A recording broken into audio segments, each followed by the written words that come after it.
देखो बच्चों, तो इस लेक्चर में हम देखते हैं कि अगर magnetic force between two parallel current carrying wires की अगर दो पैरेलल वायर्स में करंट फ्लो हो रहा है तो उन पे किस डायरेक्शन में फोर्स लगेगा। ठीक है, किस डायरेक्शन में फोर्स लगेगा, क्योंकि हमें पता है कि जहाँ भी करंट फ्लो हो रहा है वायर में, तो वायर में करंट फ्लो होने की वजह से उसके चारों तरफ क्या बन जाएगा, मैग्नेटिक फील्ड। तो दोनों फील्ड से एक दूसरे पे फोर्स लगाएंगे तो किस डायरेक्शन में वो लगने वाला फोर्स होगा वो हम निकालेंगे। तो मैं आपको बता दूं कि जो पैरेलल वायर्स में सेम डायरेक्शन में करंट फ्लो हो रहा है उन पे अट्रैक्शन का फोर्स लगेगा एक दूसरे की तरफ, और जिनमें अपोजिट डायरेक्शन में, यहाँ ऊपर और यहाँ नीचे अपोजिट डायरेक्शन में करंट फ्लो हो रहा है, वहाँ रिपल्शन का फोर्स लगेगा एक दूसरे से बाहर की तरफ। ठीक है, अब देखो यहाँ पे हम निकालते हैं I1 में जो करंट फ्लो होगा, I1 में जो करंट फ्लो होगा उसकी वजह से I2 पे मैग्नेटिक फील्ड की डायरेक्शन क्या होगी।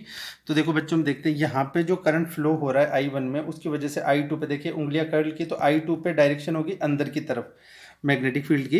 I1 की वजह से जो मैग्नेटिक फील्ड आएगा, I2 में जो करंट फ्लो हो रहा है इसकी तरफ से देखो, तो जब I1 पे आएगा बाहर की तरफ, तो इसका मतलब I2 में जो करंट फ्लो होगा इसकी वजह से I1 पे जो मैग्नेटिक फील्ड की डायरेक्शन होगी वो बाहर की तरफ। अगर हमें करंट की डायरेक्शन पता है और मैग्नेटिक फील्ड की डायरेक्शन पता है तो हम लगने वाला फोर्स कैलकुलेट कर सकते हैं। सबसे पहले फोर्स की डायरेक्शन, ठीक है।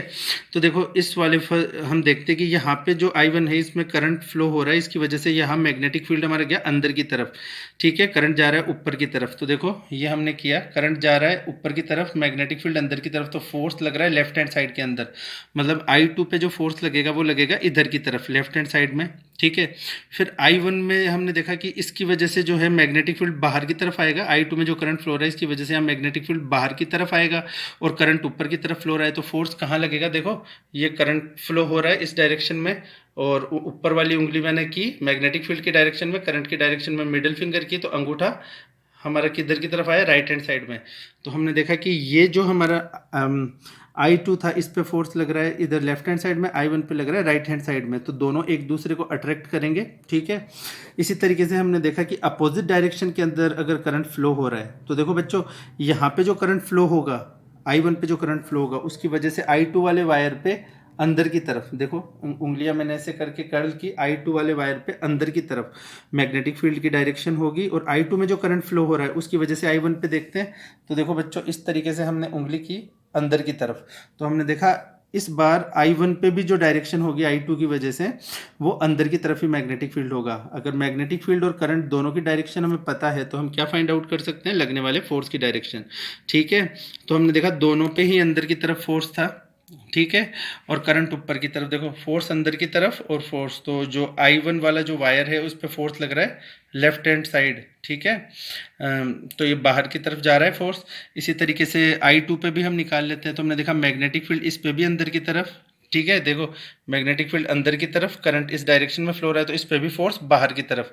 इस पे लेफ्ट हैंड साइड में लग रहा था, इस पे राइट हैंड साइड में लग रहा है, दोनों पे बाहर की तरफ फोर्स लग रहा है। इसका मतलब ये दोनों वायर एक दूसरे को रिपल्शन करेंगे। इसका मतलब सेम डायरेक्शन में जब करंट फ्लो होगा तो अट्रैक्शन करेंगे, और जो अपोजिट डायरेक्शन में करंट फ्लो होगा तो दोनों रिपल्शन करेंगे एक दूसरे को। और ये हमने कौन से लॉ से निकाला, फ्लेमिंग्स लेफ्ट हैंड रूल से। ठीक है, अब देखिए ये तो हमने पढ़ रखा है कि अगर एक वायर में जब करंट फ्लो हो रहा होता है तो वो अपना जो मैग्नेटिक फील्ड बनाता है स्ट्रेट करंट कैरिंग वायर की वजह से, तो B1 is equal to mu nought I upon 2πr। ये फॉर्मूला हम ऑलरेडी डिराइव कर चुके हैं बायो सेवर्ट्स लॉ में, एम्पियर्स लॉ में भी अभी से हम डिराइव करेंगे। तो ये जो मैग्नेटिक फील्ड है जो बनता है एक वायर में करंट फ्लो होने की वजह से, ये तो हमने निकाल लिया। ठीक है, ऑलरेडी हमारा निकाला हुआ है। ये जो फील्ड होगा वो परपेंडिकुलर होगा। ठीक है, परपेंडिकुलर होगा, और ये फोर्स लगाएगा, देखो AB में जो करंट फ्लो होगा उसकी वजह से CD पे फोर्स लगेगा। ये हम जानते हैं कि इसमें करंट फ्लो होगा तो इस पे फोर्स लगेगा। ठीक है, ये भी हमने निकाला भी था। तो हमने देखा इस तरीके से अगर F2, ठीक है ना, जैसे उस 2 वाले पे हम निकाले फोर्स, तो हमारा फोर्स का फॉर्मूला हमने क्या निकाला था, ILB साइन थीटा। देखो परपेंडिकुलर डायरेक्शन में फोर्स लग रहा है तो थीटा तो हो गया 90 डिग्री। ठीक है, और जो करंट इधर फ्लो हो रहा है दूसरे वाले वायर में उसको हमने बोला I2 L इंटू B1। देखो B1 मैग्नेटिक फील्ड फर्स्ट वाले की वजह से आया, क्योंकि जब इसमें करंट फ्लो होगा तो इसका मैग्नेटिक फील्ड I2 पे बनेगा, I1 का मैग्नेटिक फील्ड, I1 में जो करंट फ्लो हो रहा है उसका मैग्नेटिक फील्ड I2 पे बनेगा। तो यहाँ पे B1, बाकी तो तुम देख रहे हो I2 जो इसमें करंट फ्लो हो रहा है, और 90 डिग्री क्योंकि परपेंडिकुलर डायरेक्शन में। साइन 90 कितना होता है 1, तो हमने देखा यहाँ पे I2L। ठीक है, B1 की जगह B1 की वैल्यू हमने पुट कर दी, साइन 91 होता ही हमारा, तो इनको मल्टीप्लाई किया तो mu naught I1 I2 L upon 2πr। ये हमारा फॉर्मूला बन गया बच्चों। ठीक है, ये तो निकल गया फोर्स। ठीक है, जो एक वायर दूसरे वायर पे लगा रहा है करंट फ्लो होने की वजह से। अगर हमें फोर्स पर यूनिट लेंथ निकालना है तो इसको एल से हम डिवाइड कर देंगे, तो हमारे पास सिर्फ बच जाएगा mu naught I1 I2 upon 2πr।